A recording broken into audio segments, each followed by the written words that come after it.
Welcome back दोस्तों। आज मैं आपके सामने रिसेंटली थिएटर में रिलीज हुई एक जबरदस्त एक्शन थ्रिलर मलयालम मूवी को लेकर आया हूँ, जिसका नाम है टर्बो, जिसमें मम्मूटी भाई साहब लीडिंग रोल पर है और इसी तरह इसमें डिफरेंट इंडस्ट्री के कैरेक्टर्स भी है, जैसे कन्नड़ा से आर.बी. शेट्टी, तेलुगु से सुनील और तमिल से विजय सेतुपति।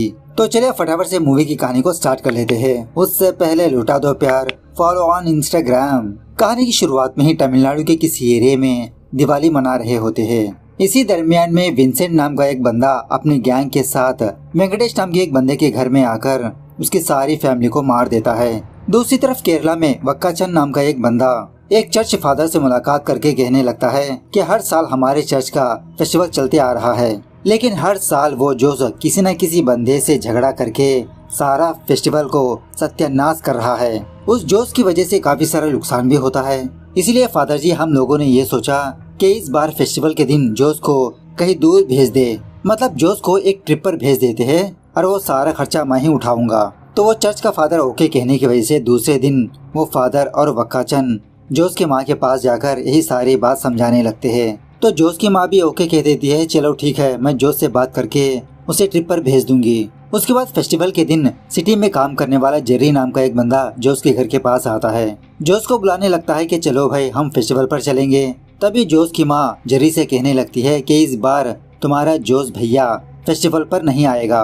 जोश को देखकर कहने लगती है कि मैंने तुम्हारे सारे सामान बैग में पैक कर लिया और इसी तरह उसमें पैसे भी है, तुम 3 दिन तक घर वापस मत आओ, कोडाईकनाल जाकर वहाँ पर एंजॉय करके आ जाओ। तो जोश बेचारा ट्रिप पर चला जाता है। खैर उसी रात एक गैंग इस चर्च के फेस्टिवल पर आकर जेरी को बहुत मारने पीटने लगते हैं। मतलब लास्ट ईयर जोश और इन लोगों के बीच कुछ झगड़ा हुआ था, इसीलिए ये गैंग इस बार यहाँ पर आकर जेरी और उसके फ्रेंड्स को बहुत मारने पीटने लगते हैं। लेकिन तभी जोश वापस अपने गांव लौटकर उन सारे लोगों को बहुत मार पीट कर वहाँ से भगा देता है। अब इसी फाइट के दौरान जेरी बहुत जख्मी हो चुका होता है। जोश फटाफट से जेरी को हॉस्पिटल पहुँचाता है। तभी जोश का एक पुलिस फ्रेंड डेविस जोश के पास आकर कहने लगता है, अरे जोश, कल रात जो गैंग आई थी वो तुम्हारे लिए नहीं आई थी, वो जेरी के लिए आई थी, उसे मारने पीटने के लिए। जेरी जिसे प्यार कर रहा है उसका नाम है इंदुलेखा। इंदु की फैमिली वालों ने इस रिश्ते से मना कर दिया।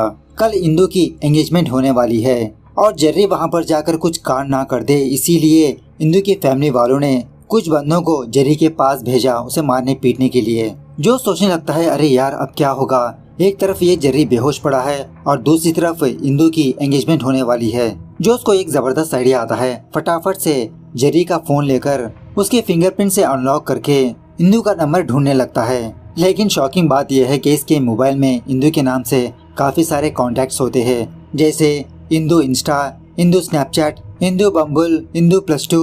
अब डेविस और जोश को समझ में नहीं आता कि इनमें से जेरी की इंदु कौन है। डेविस सारे लोगों को कॉल करने लगता है। दूसरी तरफ इंदु के घर में एंगेजमेंट की तैयारियां चलती रहती है। उसी वक्त सिटी से इंदु की छोटी बहन नीरू भी आती है। अपनी बड़ी बहन इंदु से पूछने लगती है कि अब तो तुम्हारी एंगेजमेंट होने वाली है, क्या जेरी यहाँ पर आएगा, कब आएगा। उसी वक्त जोश इंदु के घर पर आकर इंदु के घर वालों को समझाने की कोशिश करने लगता है, लेकिन वो नहीं मानते, जोश पर हाथ उठाने लगते हैं। तो जोश भी इंदु के घर वालों को मार पीट कर इंदु को वहाँ से भगा ले आता है। जेरी के पास ले जाने पर जेरी तो साफ मना कर देता है कि ये कौन लड़की है, किसको उठा ले आए तुम। मतलब जेरी मुकर जाता है इंदु को अपनाने के लिए। तो जोश सोचने लगता है अरे यार अब मैं क्या करूँ। इंदु से पूछने लगता है क्या मैं तुमको तुम्हारे घर पर ड्रॉप कर दूं।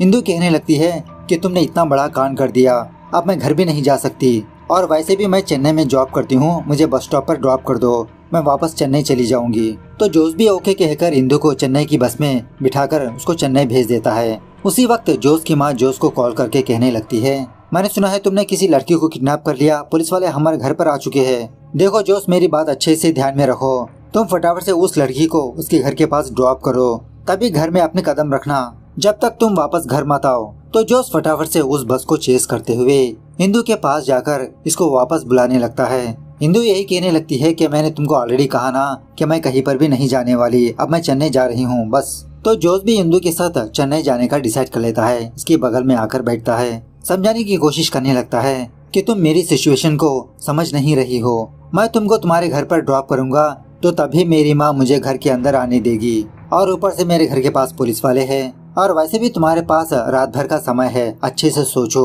मैं भी तुम्हारे साथ चेन्नई आऊंगा, सुबह हम दोनों वापस केरला आ जाएंगे। और वैसे भी क्या तुमको पता है तुमको घर से भगाने के लिए मैंने बहुत तकलीफ उठाई। जेरी बेहोश पड़ा था। उसके फोन में बहुत सारे इंदू के नाम से कांटेक्ट थे। समझ में नहीं आया कि तुम्हारा नंबर कौन सा है। इसी बातों ही बातों में इंदू भी अपने बारे में बताने लगती है कि मैं आईसीबी बैंक में ब्रांच मैनेजर हूँ। खैर जब जो सोकर उठता है तो इसके बगल में इंदू नहीं होती। इसको कब का छोड़ के जा चुकी होती है। बस से बाहर आने के बाद इसको कुछ भी समझ में नहीं आता कि अब ये कहाँ पर जाए। दूसरी तरफ एंड्रयू नाम का एक बंदा इंदू से मिलने के लिए उसके बैंक पर आता है। थैंक यू बोलने लगता है कि आपने मेरा लोन पास कर दिया। मेरा शोरूम ओपनिंग है, आपको जरूर आना पड़ेगा। उसके बाद एक्स एमएलए दिल्ली बाबू आकर इंदू से झगड़ा करने लगता है कि मैंने जमीन के सारे पेपर्स सबमिट कर दिया, लेकिन फिर भी तुमने मुझे लोन अप्रूव नहीं किया। इंदू दिल्ली बाबू को समझाने लगती है, अरे सर आपके डॉक्यूमेंट सही नहीं है, अगर सही होते तो मैं खुद पास करवा देती। लेकिन वो फिर भी बहुत झगड़ा करने लगता है। सिक्योरिटी गार्ड्स की मदद से दिल्ली बाबू को बाहर ढकेल देती है। उसके बाद जोश किसी भी तरह से इंदू के पास आता है। कहने लगता है, अरे यार ये क्या कर दिया तुमने, बिना मुझे इन्फॉर्म किए वहाँ से चली आई। तुम्हारे बैंक को ढूंढने के लिए मैंने तो बहुत मेहनत की। इंदू कहने लगती है कि मैंने आपसे ऑलरेडी कहा कि मैं वापस अपने घर पर नहीं जाने वाली। इस तरह से इन दोनों के बीच हल्के से झगड़ा होने लगता है। जो सोच लेता है कि जब तक इंदू वापस घर पर नहीं आएगी वो चेन्नई में ही रहेगा। इस तरह से एक छोटी सी लॉज में स्टे करने लगता है। लेकिन उस लॉज में गर्म पानी न आने की वजह से उस लॉज वाले बंदे से झगड़ा करके उसको बहुत मारने पीटने लगता है। तो वो लॉज वाला बंदा जोश के ऊपर कंप्लेंट दर्ज करने लगता है। वो पुलिस वाला इंदू को पुलिस स्टेशन पर बुलाकर सारी बात समझाने लगता है और ये भी कहने लगता है कि उस बंदे ने तुम्हारा नाम ही लिया कि इस शहर में वो तुमको ही जानता है, इसीलिए हमने तुमको बुलवाया। फाइन पे करके उसको छुड़ा ले जाओ। तो इंदू उसी तरह से उस पुलिस वाले को हल्के से रिश्वत देकर जो उसको बाहर लाती है। बाहर आने के बाद कहने लगती है कि देखो तुम मेरे फ्लैट पर आकर फ्रेश अप वगैरह होकर अगली बस पकड़कर तुम केरला चले जाओ, अब यहाँ पर रहने का कोई फायदा नहीं। तो जोश भी इसके लिए हाँ कह देता है और समझ लेता है कि अब जेरी से जाकर बात करेगा। थोड़ी देर के बाद नीरू केरला से इंदू के पास आती है। कहने लगती है कि फ्लाइट में मेरी मुलाकात जेरी से हुई। जेरी के फादर को ऑलरेडी 2 बार हार्ट अटैक आ चुका था और कल तुम जब सडनली उसके घर के पास पहुँच गई तो जेरी को कुछ भी समझ में नहीं आया, इसीलिए तुमको पहचानने से इनकार कर दिया। उसी वक्त जेरी भी इंदू के पास आता है, समझाने लगता है, प्लीज इंदू मेरी सिचुएशन को समझो। तुम सडनली घर के पास आ गई, मुझे कुछ भी समझ में नहीं आया कि मैं तुम्हारे बारे में मेरे पेरेंट्स को कैसे बताऊं, क्या बताऊं। इंदू कहने लगती है, ठीक है मैं उसके लिए तुमको माफ कर दूंगी, लेकिन तुम्हारे फोन में इंदू के नाम से काफी सारी लड़कियां हैं, वो कौन है। इस तरह से इसको एक छापड़ लगाकर वहाँ से भेज देती है। उसके बाद जब जोश केरला के लिए निकलने ही वाला होता है तो तभी जोश का फ्रेंड डेविस जोश को कॉल करके कहने लगता है, उस इंदू के फैमिली में काफी सारे लोग इंडियन आर्मी में है और उसी तरह उन लोगों ने तुम्हारे ऊपर काफी सारे केसेस दर्ज कर दिए। अगर तुम वापस केरला आए तो पुलिस वाले तुमको अंदर कर देंगे, तुम बाहर ही नहीं आ पाओगे, कुछ दिन तुम चेन्नई में ही रहो। उसके बाद जब जेरी वापस अपने बैंक पर जाता है तो सीतू नाम की एक लड़की जेरी से कहने लगती है, जब तुम लीव रखकर अपने गांव पर गए थे उस वक्त वेंकटेश नाम के एक बंदे की फैमिली हमारे बैंक पर आए थे। एक कंप्लेंट दर्ज की उन लोगों ने। वेंकटेश के ससुर मरे हुए काफी साल हो गए और उनके याद में वेंकटेश की वाइफ ने अपने फादर की सिम इस्तेमाल कर रही थी। तो सडनली एक दिन उस नंबर को एक मैसेज आया कि 70 लाख रुपए विथड्रॉ हुए। वेंकटेश की फैमिली को ये भी नहीं पता कि उनके नाम से एक बैंक अकाउंट भी था, उसमें पैसे भी थे। 2 दिनों के बाद मैंने वेंकटेश को कॉल करने की कोशिश की लेकिन उनका फोन स्विच ऑफ में रहा। और यहाँ पर एक और शॉकिंग बात यह है जेरी कि वो 70 लाख ट्रांसफर होने में तुम्हारे ही पासकी का इस्तेमाल किया गया।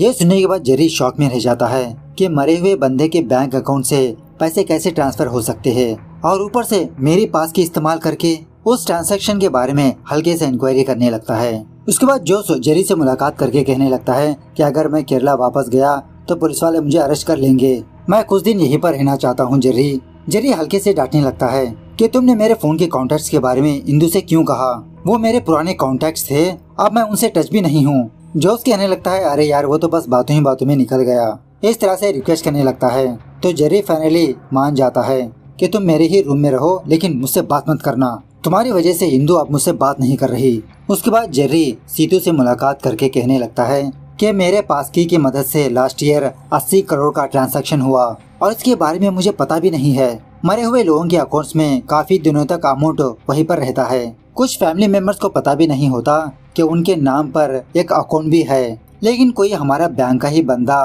बहुत ही पक्का प्लानिंग के साथ इन सारे अकाउंट्स को एक्सेस करके उसमें के पैसे दूसरे अकाउंट्स को ट्रांसफर कर रहे हैं। ये तो बहुत बड़ा स्कैम चल रहा है सीतू।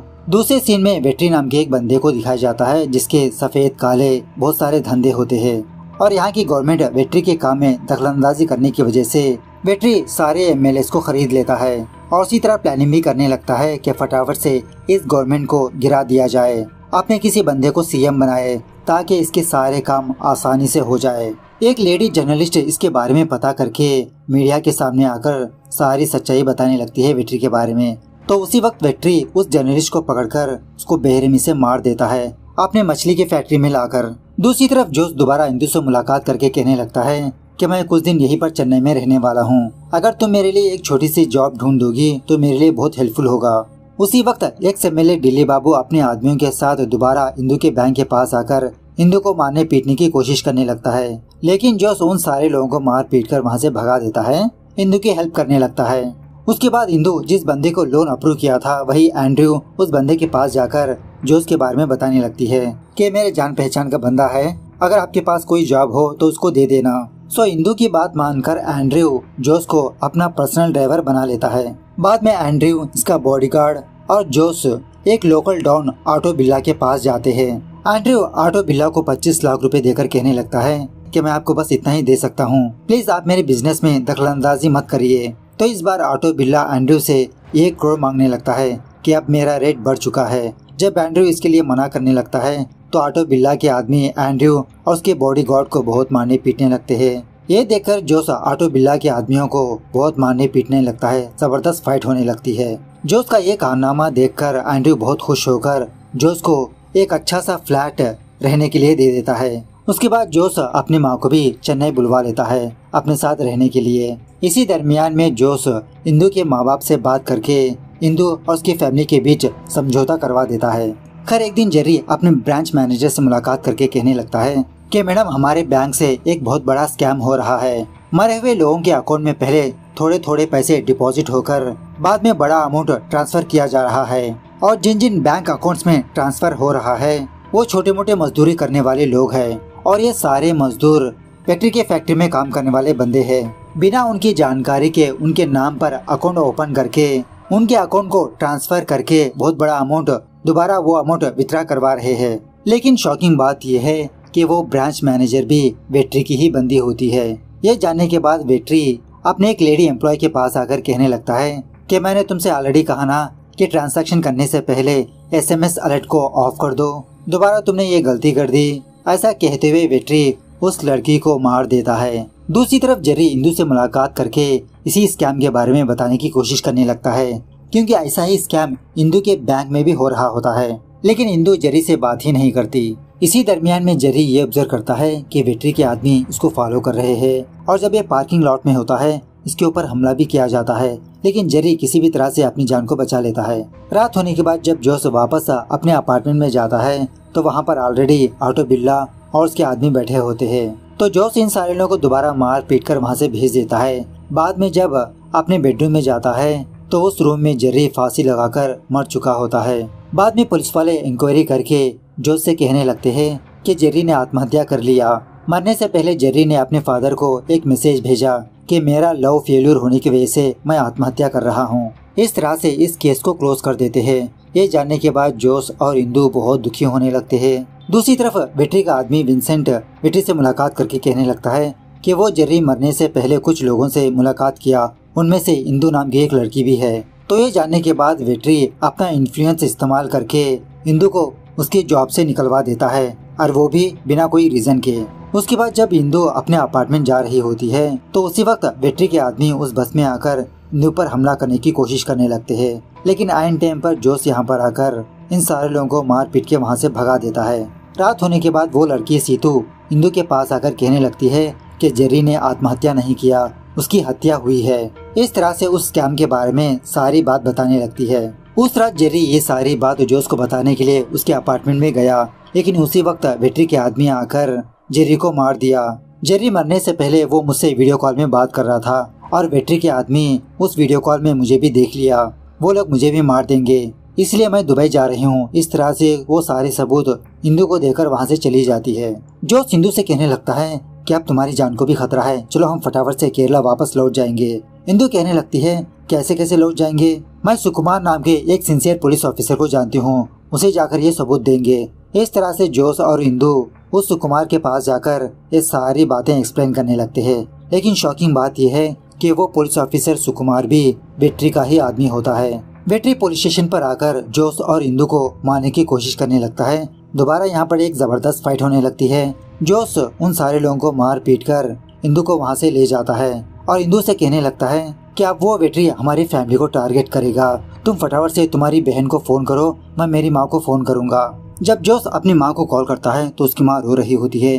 पूछने लगता है कि अरे माँ क्या हुआ, क्यों रो रही हो। जोश की माँ कहने लगती है कि बेटा टोनी स्टार्क हमें छोड़कर चला गया, वो मर गया। मतलब जोश की माँ मार्वल मूवीज की फैन होती है और एंड गेम देखकर रो रही होती है इसकी जात का। बाद में जोश अपनी माँ को यही बात बताने लगता है कि कुछ गुंडे तुम्हारे पास आ रहे हैं, तुम थोड़ा सावधान रहना। तो उसी वक्त विंसेंट और उसके आदमी जोश की माँ के पास आने लगते हैं। तो जोश की माँ ने गैस सिलेंडर से कुछ ऐसा सेटअप किया होता है, जब वो लोग दरवाजा ओपन करते हैं वो सिलेंडर ब्लास्ट होकर काफी सारे लोग जख्मी हो जाते हैं। At the same time Vetri के कुछ आदमी इंदु की छोटी बहन न्यूरी के फ्लैट के पास जाते हैं, लेकिन वहाँ पर ऑलरेडी ऑटो बिल्ला और उसके आदमी बैठे होते हैं। वेट्री के आदमियों से कहने लगते हैं कि हमने ये फ्लैट रिसेंटली खरीदा। मतलब यहाँ पर ऑटो बिल्ला जोश की मदद करते रहता है। सो फाइनली जोश अपनी माँ और इंदु की छोटी बहन नीरू को लेकर यहाँ से जाने लगते हैं। लेकिन सारी जगह पर चेकपोस्ट होने की वजह से जोश उस पुलिस ऑफिसर सुकुमार के पास आकर उसको डरा धमकाकर इनको शहर से बाहर करने के लिए कहता है। इस तरह से सुकुमार खुद इन सारे लोगों को सारे चेकपोस्ट को पार करवाने लगता है। लेकिन किसी जगह पर ड्रॉप करने के बाद वो सुकुमार उस गाड़ी में अपना फोन छोड़ देता है और उस लोकेशन के बारे में वेट्री को बताने लगता है। तो वेट्री के आदमी उस गाड़ी को फॉलो करने लगते हैं। इस तरह से यहाँ पर बहुत ही लंबी चेजिंग होने लगती है। फाइनली वेट्री के आदमी उस गाड़ी को ठोककर इंदु को वेट्री के पास लाते हैं। जोश अपनी माँ और नीरू को एंड्रू के पास ड्रॉप करके वो वेट्री के पास जाने लगता है इंदु को बचाने के लिए। वेट्री कहने लगता है कि तुम समझ रहे हो कि तुम्हारी फैमिली उस एंड्रू के पास सेफ है, लेकिन मेरे आदमी कब का एंड्रू के पास पहुंच चुके हैं। जोश कहने लगता है कि मुझे पता है कि तुम अपने सारे आदमियों को वहां पर भेजोगे, मेरी फैमिली को टारगेट करोगे, लेकिन मेरे पास प्लान बी था। इंदु का फादर अपने बटालियन के साथ वहां पर पहुंच चुका है और उसी तरह तुम्हारे खिलाफ जो जो सबूत थे उन सारे सबूतों को मैंने दिल्ली बाबू के हाथ देकर भेज दिया।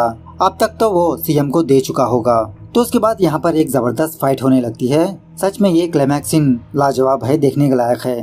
तो फाइनली जोश वेट्री को उसी तरह से मार देता है, मछली काटने की मशीन में डालकर इंदु को बचा लेता है। खैर कुछ दिनों बाद जोश के घर एक पार्सल आता है, एक बक्सा। जब इस बक्से को ओपन करते हैं तो इस बक्से के अंदर एंड्रयू का सर होता है और उसी तरह एक लेटर भी होता है। और इस लेटर में विजय सेतुपति ऐसा लिखता है कि टर्बो जोश, तुमने मेरे साम्राज्य में आकर उसे बर्बाद करने की कोशिश की, लेकिन तुम नहीं जानते कि मेरे इस बड़े से साम्राज्य में वेट्री एक छोटा सा प्यादा है। अब मैं खुद तुम्हारे लिए आ रहा हूँ, रेडी रहना। इस तरह से वार्निंग होती है और ये मूवी यहाँ पर दी एंड होती है। तो मूवी कैसे लगी कमेंट करके बताना जरूर। मिलते हैं अगली वीडियो में, तब तक take care, bye bye, see you soon.